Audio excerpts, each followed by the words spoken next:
الحمد لله نحمده ونستعينه ونستغفره ونعوذ بالله من شرور أنفسنا ومن سيئات أعمالنا من يهده الله فلا مضل له ومن يضلل فلا هادي له وأشهد أن لا إله إلا الله وحده لا شريك له وأشهد أن محمدا عبده ورسوله صلى الله عليه وعلى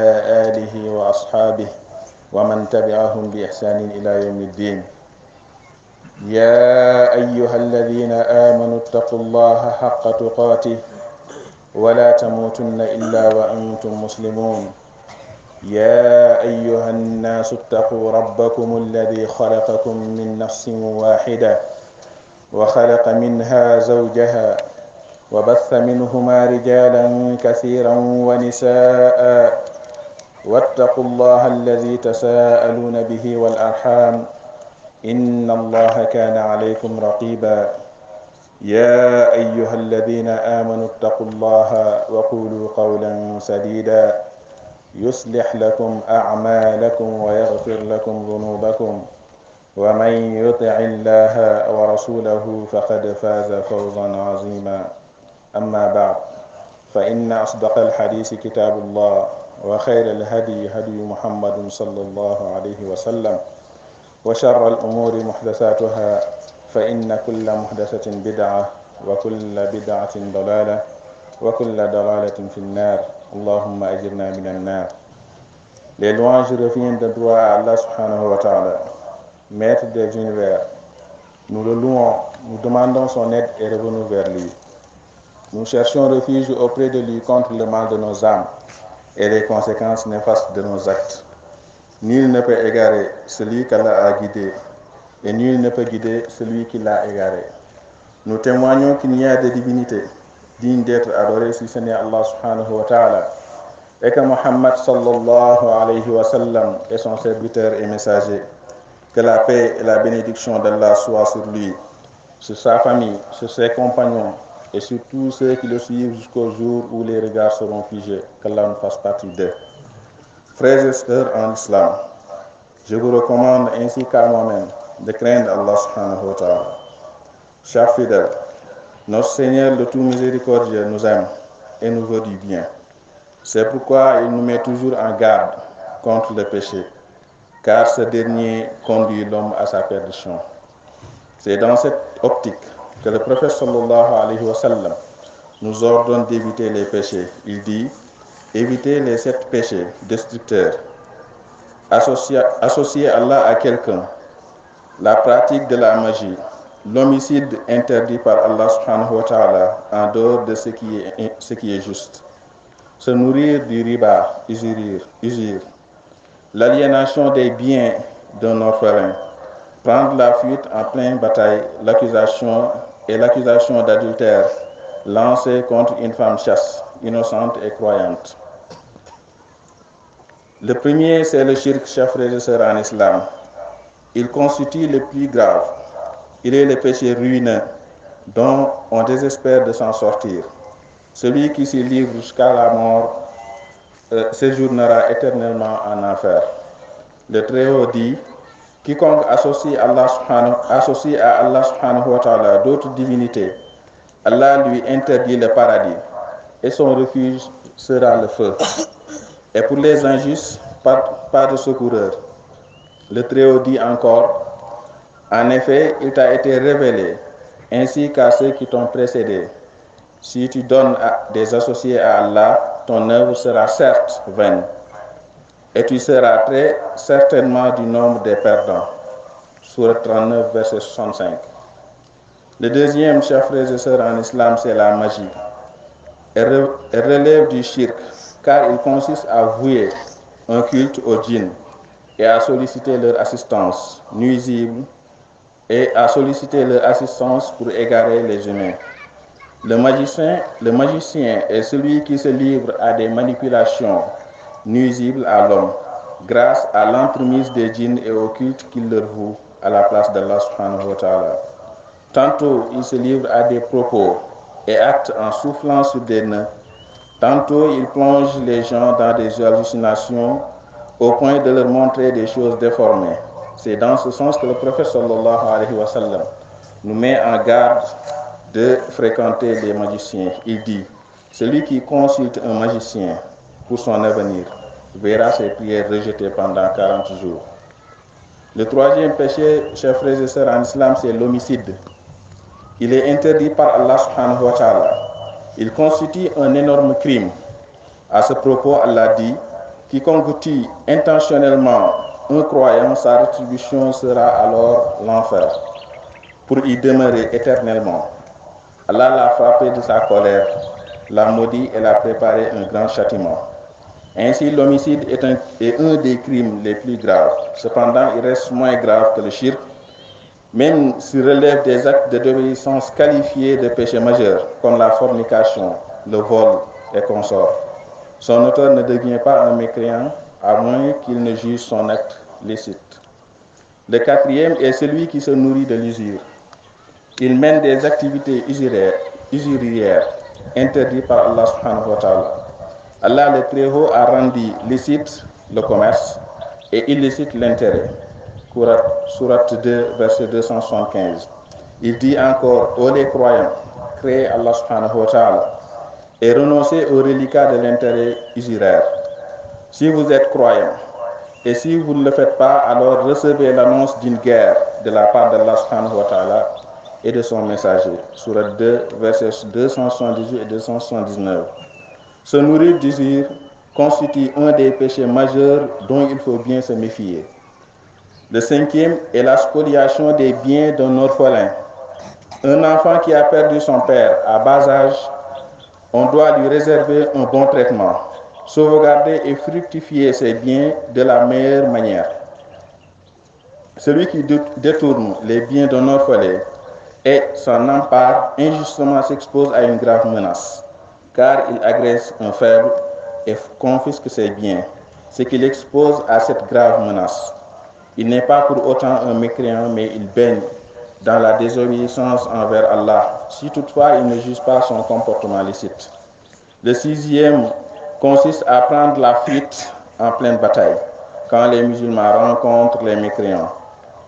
Il s'enfuit laissant ses frères en religion face à Allah, face à l'ennemi. Celui-là s'expose à la menace exprimée en ces termes, à moins que ce soit par tactique de combat ou pour rallier un autre groupe. Coran, sourate 8, verset 15. Le septième et dernièrement, c'est l'accusation d'adultère portée contre une femme musulmane, chaste et innocente, en se permettant de dire faussement qu'une telle invite à la fornication. Un tel comportement relève des 7 péchés destructeurs. Son auteur mérite de subir une punition de 80 coups de fouet, puisque le Très-Haut dit « Et ceux qui lancent des accusations contre les femmes chastes, sans produire par la suite 4 témoins, fouettez-les de 80 coups de fouet, et n'acceptez plus jamais leur témoignage, et ceux-là sont les pervers. » Coran, sourate 24, verset 4. Voilà, chers frères et sœurs en la foi, les 7 péchés qualifiés de destructeurs en raison de leur gravité. Nous demandons à Allah subhanahu wa ta'ala de nous en préserver et nous guider dans le droit chemin. أقول ما تسمعون وأستغفر الله لي ولكم ولسائر المسلمين فاستغفروه إنه هو الغفور الرحيم. الحمد لله رب العالمين الحمد لله وكفى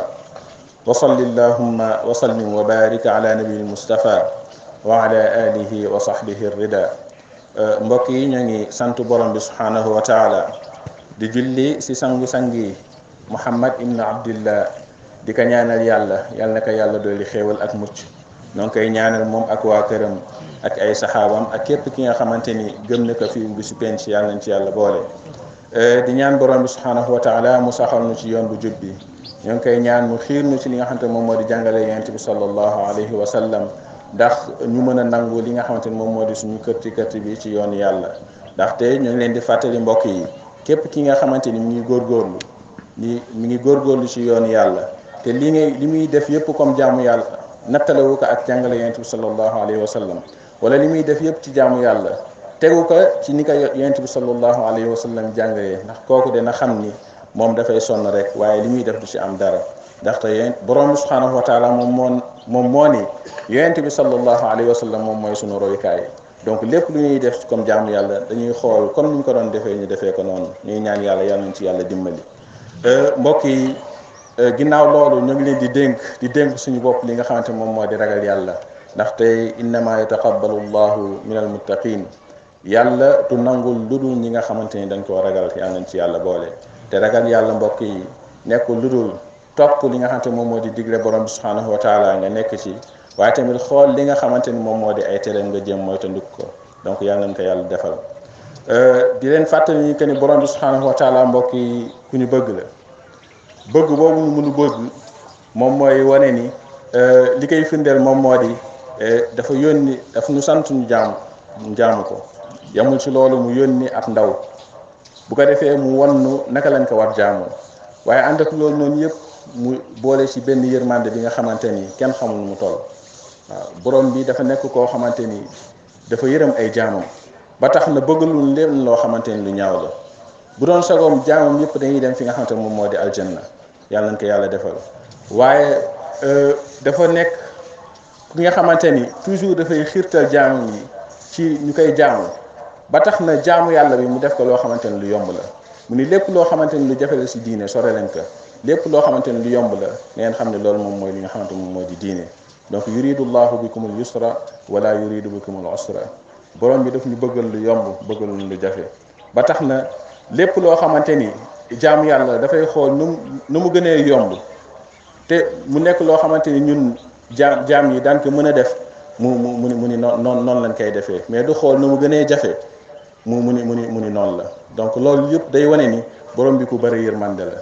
ba tax na toujours dafay ñëw di nu ñaax pour ñu moytandiku lépp loo xamante ni daf ñuy sànq à chaque fois borom bi dafay lentu jaam bi di ko yedd di ko avertir waaye tamit di ko moytuloo yenn mbir te mbir yooyu noonu mu nekk mbir yoo xamante ni su si sooboo rek fi mu koy jëmee du baax ci moom bokk na ci mbir yi nga xamante ni mbokk yi borom bi subhanahu wa taala daf ñu koy moytuloo te daanaka loolu rek moom mooy sànq jaam bi moom moo di def lu ñaaw moom moo di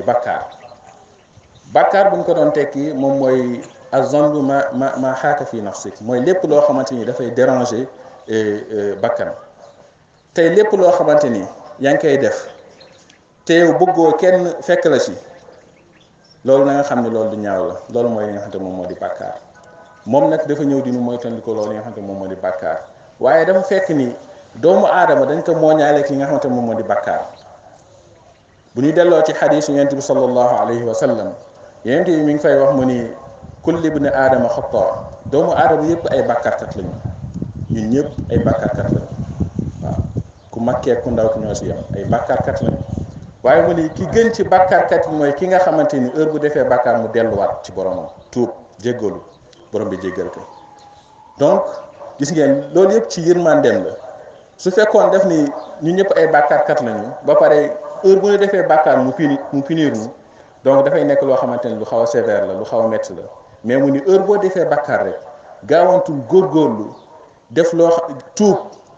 ma jéggal la sa bàkkaar wala nga def sax loo xamante ni dana mën a effacer li nga xamante ni moom moo di bàkkaar boobu noonu moom mooy nga teg ci lu baax comme ni ko yéen saa sal ma waxee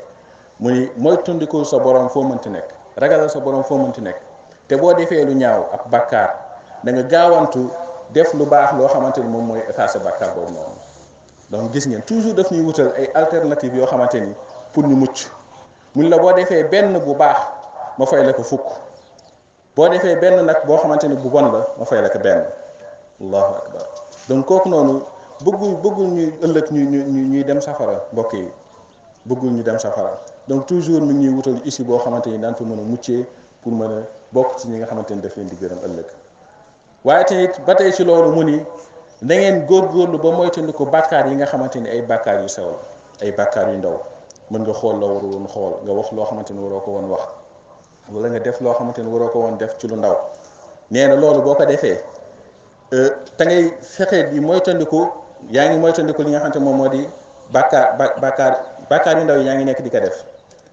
mais boo koy jéggalu ma jéggal la mais fekk yaa ngi def bàkkaar yu ndaw yi di jéggalu te yi moytandiku yi nga xamante ni moom moo di yu mag yi yow borom subhanahu wa ta'ala dina lay jéggal say bàkkaar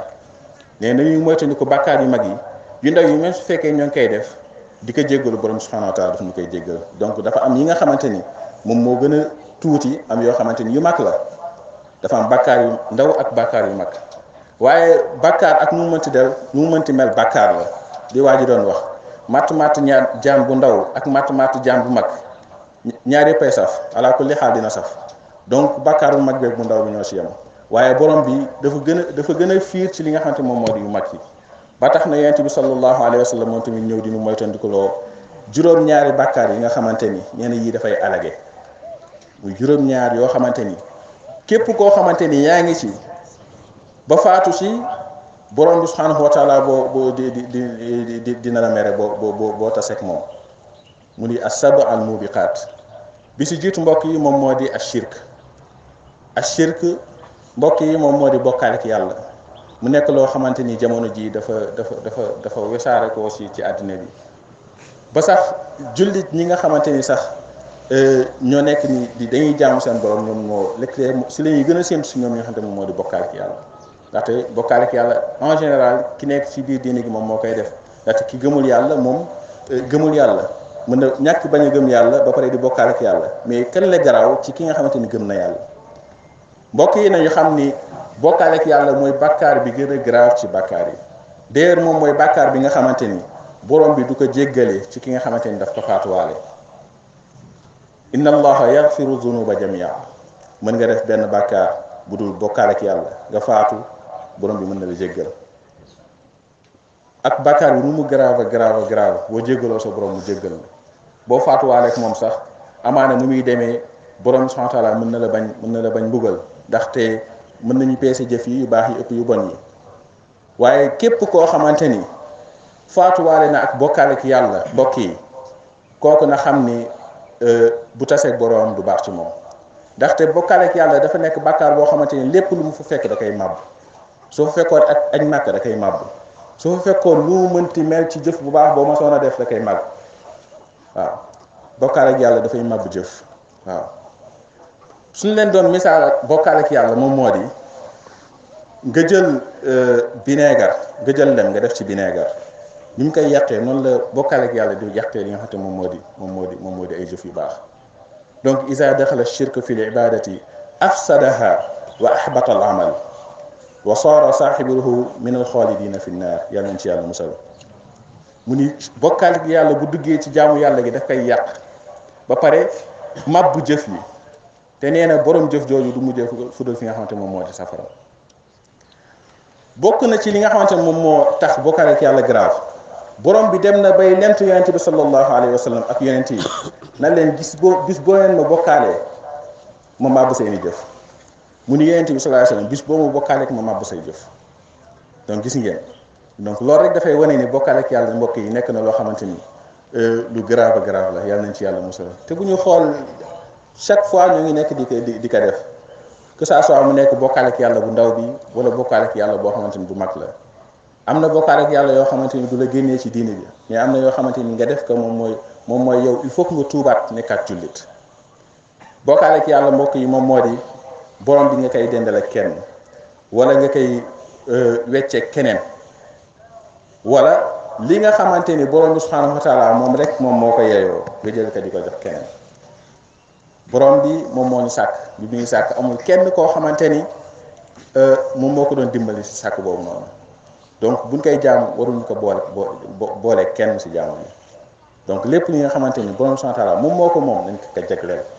lépp loo xamante ni borom bi lañ ko war a defal nañ ko defal moom kese waaw lépp loo xamante ni moom kese moom moo ci am kattan aussi nañ ko ñaan waaw lépp loo xamante ni moom moo ci am kattan nañ ko ñaan te moom mooy huwa al qaadiru ala kulli shay moom rek moom am kattan ci lépp lu mu mën ci doon amul kenn koo xamante ni am na kattan ci lu mu mën ci doon ku dul borom subhanahu wa taala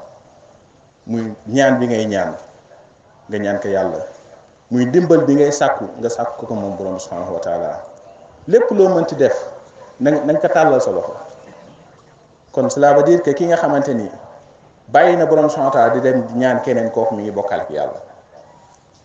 waaw ak foo ko mënti defee nag ak foo ko mënti defee nga bàyyi borom bi subhanahu wa taala dem di ñaan keneen yaa ngi bokkal ak yàlla waaw loo waroon woo dimbal ci borom bi subhanahu wa taala nga def ko keneen yaa ngi bokkal ak yàlla ba ci waat bi ñuy waat léeg-léeg di ko waatee keneen ñoo ngi bokkale ak yàlla. ba si yonent bi sallallahu alayhi wa sallam kenn warul waatee si moom bis bu nekk ñu dégg baat Muhammad yàlla ñu yàlla dégg jéggal si kàddu yi yonent bi sallallahu alayhi wa sallam nee na kuy waat na nga waat ci yàlla wala nga noppi waaw donc bu ñuy waat nañu waat ci yàlla lu ko mooy dañuy bokkaale ak yàlla. donc bare na ay façon bokkaale ak yàlla yi nga xamante ni ñoo ngi koy def yoo xamante ni léeg-léeg dañuy jàpp sax ni amul benn njëriñ alors que lu grave grave la donc loolu aussi war nañ ci bàyyi xel bu baax a baax. ñaareelu mbir bi mbokk yi moom moo di li nga xamante moom moo di as-sihr moom moo di njabar la magie loolu tamit nekk na loo xamante ni mbokk yi daanaka ku ci duggul rek dañ naan yow bokkoo ci nit ñi léeg-léeg sax nit ñi dañ koy wax boo bëriwul ñu bëri daanu sa kaw waaw boo bëriwul ñu bëri daanu sa kaw ba dara bu ñu daanoo sa kaw après nga jugaat waaw ñu daanoo sa kaw nga jugaat mais bëri nekkul loo xamante ni ñoom seen bëri nekkul loo xamante ni moom la ñu saa si jàngalee. mbokk yi lii nga xamante ne moom moo di njabar xawul soreyantoo ak li nga xamante moom moo di bokkaale ak yàlla déer njabar sax daf lay génnee ci diine gi waaw daf lay génnee ci diine gi mais ba tey bokkaale ak yàlla moom moo ko gën a garaaw bu ñu fàttali ko Omar ibnul Xattaab yónnee woon na ab lettre pour njabarkat yi nekkoon fële si Syrie ñu rey leen ndaxte nekk na loo xamante ni bakkaar bu mag la te day tax nit ki weddi yàlla ba tax na lépp loo xamante ni jullit bi mi ngi koy def comme lu mel ne ñaan comme ni doon wax léegi nga xam ne borom bi moom moo ci am kàttan moo gën mu dem ci benn njabarkat bu nekk ci koñ bi naan kaa xoolal ma li nga xam ne moom moo di sama avenir wala dimbali ma defal ma concours bi may def ma am ko université metti na liggéey laa bëgg donc ñooñu ñëpp amuñu liggéey mbokk yi ñi am liggéey moom moo di borom bi subhanahu wa taala te yonent bi sallallahu alayhi wa sallam nee na képp koo xamante ni seeti na gisaane kat di ko laaj ci avenir am nee na kooku de na xam ni bu jullee 40 jours kenn du ko nangu man ata arrafan fasalahu an shay lam tuqbal lahu salata 40 layla ñeent fukki fan boo doon julli kenn du ko nangu ñeent fukki fan nga dem rek si gisaane kat ni ko seetal ma sama mbir mi baa dina baax waaw xoolal ma ndaw si may bëgg est-ce que maak moom ànd nañu seetal ma lii seetal ma laa donc képp ku ko def rek naa xam ni boo jullee kenn du ko nangu 40 jours ci beneen riwaaya su ne Aïcha nettali ko mu ni képp koo xamante ni dem na ci gisaane kat mu wax la dara nga gëm ko ba pare dëggal ko nee na kooku weddi na li nga xamante ni moom lañ wàccee ci yonent bi sallallahu alayhi wa sallam donc yàlla na yàlla mosal ci loolu mbokk yi ñetteelu mbir bi moom moo di rey bakkan te tey ko waaw l'homicide volontaire nit ki jàkkaarloog mbokku jullitam mu rey ka ci rey boo xamante ni nekkul lu islam sartal ci waa ji nu rey islam digle na rey mais kenn la digle koo xamante ni def na yenn bàkkaar yi ku si mel ne ku rey nit dañ la war a rey waaw ak koo xamante ni dafa nekk ci sëy ba pare di njaaloo donc yooyu ay rey la yoo xamante ni dafa dagan ci diine mais képp koo xamante ni jàkkaarloo naak mbokku jullitam te rey ko te amul benn lenn loo xamante ni def na ko lu jar mu war ko rey kooku noonu borom subhanahu wa taala yéen saa salaam nee na bàkkaar la boo xamante ni daf lay alak borom bi subhanahu wa taala mi ngi koy wax ci alquran mu ni képp koo xamante ni rey na nit ba pare tey ka kooku nee na place am moom moo di safara jahannam nee na yàlla da koy mere da koy alak ba pare nee na fi muy mujjee moom moo di mbugal boo xamante ni mbugal bu metti la yàlla nañ ci yàlla musal te façon rey yi mën nañu wax rey nit rek mais léegi mën nañu rey nit ci yeneen anam mën nañu rey nit ki ci yeneen anam imma nga jël ko garder ko foo xamante ni donte sax def na dara mais ñu waroon ko àttee mais nga garder ko foo xamante ni sax loolu mën na si jëlee nga xamante moom moo di faatu loolu aussi ay xeetu rey la donc yooyu yëpp mu nekk yoo xamante ni yu jar bàyyi xel la ñeenteel ba mbokk yi moom moo di ki nga xamante ni dafay dundee lu xaram riba mbokk yi nekk na loo xamante ni lu grave la tàmbalee ka si ñi nga xamante ni dañuy jaay ak di jënd dañu war a moytu bu baax a baax ñi nga xamante moom moo di riba ñi nga xamante ni aussi ñoo ngi dem ci yenn service yi nga xamante ni dañ fay soxla ay papier booy xool Sénégal dem nañ ba yàq ka ci mbir yooyu noonu loolu aussi dañ ciy interpeller ñi nga xamante ni ñoo nekk di liggéey ci domaine yooyu noonu seen liggéey su fekkee defee nañ ko waroon defee kon du jar ñu leen di jox xaalis pour ñu génnee dara c'est parce que li ñu waroon def defuñu ko. dem nañ sax ba ñi nga xamante ni bëgg nañu jaamu seen boroom jubal dem nañ sax ba bëgg leen dugal ci loolu. dangay dem sax naan laa fii boo génnewul doo jot boo génnewul doo jot finalement yow da ngay mujj génnee mais aussi loolu aussi war jullit bu nekk war na ci bàyyi xel ñi nga xamante ni ñoo koy def ñu bàyyi xel que ni lii ñuy def lu xaram la. ñi koy def lu aussi ñoom suñu mënoon xool ban voie ak moyen la ñuy utiliser pour mucc ci loolu ñu def ko ndax loolu moom moo gën ci ñoom ndaxte yenn saa sallam nee na ci xadis rëbb na mooy yenn saa sallam koo xamante ni moom mooy def riba bi moom mooy jël riba bi ak ki ñu koy jox ak ñaar ñi nga xamante ni ñoom noo koy seede nee na ñoom ñëpp noo yem bàkkaar kii def riba ki ka fekkee ak ki ñu koy def ñoom ñëpp noo yem ci bàkkaar bi donc loolu aussi mu nekk loo xamante ni lu jar a bàyyi xel la. man maa ngi liggéey dan ma jox li nga xamante moom moo di gratte teg ma ci tali bi moo war ko doxal na nga xam ni bépp xaalis boo xamante ni jël nga ko fa te nekkul loo xamante ni lu dagan la ci yow loolu dafay dugg ci xeetu riba ak yeneen yéen a ma gën a xam exemple yi nga xamante ni mën nañ ko génnee ci riba ba pare ñu ngi koy dund chaque jour li nga xamante ni dagan na la nga war ko lekk borom bi du la jàppee dara ci ñetti mbir la toll mooy loo xamante ni yaa ko ñaq loo xamante ni aussi dañ la ko may ak loo xamante ni da nga ko doon ñetti mooy yi nga xamante ni lew na la doon te boo ko lekkee doo ci am lu dul gërëmu borom bi subhanahu wa taala donc yàlla nañu yàlla xiir ci li nga xamante moom moo di def lu baax ak moytandiku li nga xamante moom moo di riba mbokk yi juróomeel bi moom moo di lekk alalu njirim alquran mu ne ñi nga xamante ni dañuy lekk alalu njirim ñoom de safara jahannam la ñuy lekk ñiy lekk alalu njirim safara jahannam la ñuy lekk yow sa borom dénk na li nga xamante moom moo di ay tuntànk koo xamante ni ay waajuram faatu nañu yow nga nekk seen tuteur donc lépp loo xamante ni am nañ ko comme héritage yow sa rôle moom moo di loolu nga gardeel leen ko ba ñu màgg su fekkee yàlla dimbali na sax soo mënoon sax jéem fexe loolu noonu ba mu mën jur leneen dans ce cas loolu nekk na loo xamante ni lu gën la mais soo mënul nag gardeel leen ko ba ñu màgg nga jox ko ñi nga xamante ni ñoom ñoo di seen borom mais lu ko mooy rek loo ci jël muy dërëm même su fekkee da nga ni àqu denc bi la wala ak leneen nekkul loo xamante ni yow yaa ko moom te dagan na la donc loolu aussi ku nekk bépp tuteur boo xamante ne borom bi dénk na la ab njëriñ war nga ci bàyyi xel juróom benneel ba nga xamante ni moom moo bu ci waaj a mujj moom moo di képp koo xamante ni daw na ci bisu xare lii daanaka ñi ko jagleel moom moo di ñu daan nekk ci xare jullit ñi dajale ko pour xare yow nga delluwaat ginnaaw delluwaat ginnaaw nekkul loo xamante ni lu ñu bañ la ci xeex nit ki mën na dellu ginnaaw pour mën a wutiwaat doole wala nga dellu ginnaaw pour mën a teg sa benn plan stratégie pour xeex waaye dellu ginnaaw bàyyi fa say mbokk jullit wala dellu ginnaaw pour xiirtal noon bi aussi bi nga xamante moom mooy say mbokk jullit moom boobu mooy bi nga xamante ni tere nañ ko bi nga xamante ne mbokk yi moom moo ci mujj moom moo di jàkkaarloog sa mbokk jullit bu góor comme bu jigéen xadis bi bu jigéen la wax waaye liñ ko gën séntu moom moo di ci jigéen mais ku góor ki aussi ci lay duggaale nga jàkkaarloog sa mbokku jullit nga accuser que li nga xamante moom moo di njaaloo léeg-léeg dañ koy def gis nit ki nga njort ci moom rek nga wax ko baat boobu noonu alors que nekk na loo xamante ni lu grave la même su fekkee yow ñëpp moom la ñuy wax même su fekkee ñëpp moom la ñuy wax yow amoo ci li nga xamante moom moo di preuve même su fekkee ñëpp moom la ñuy wax amoo ci benn preuve waaw donc accuser nit njaaloo loolu nekk na loo xamante ni bon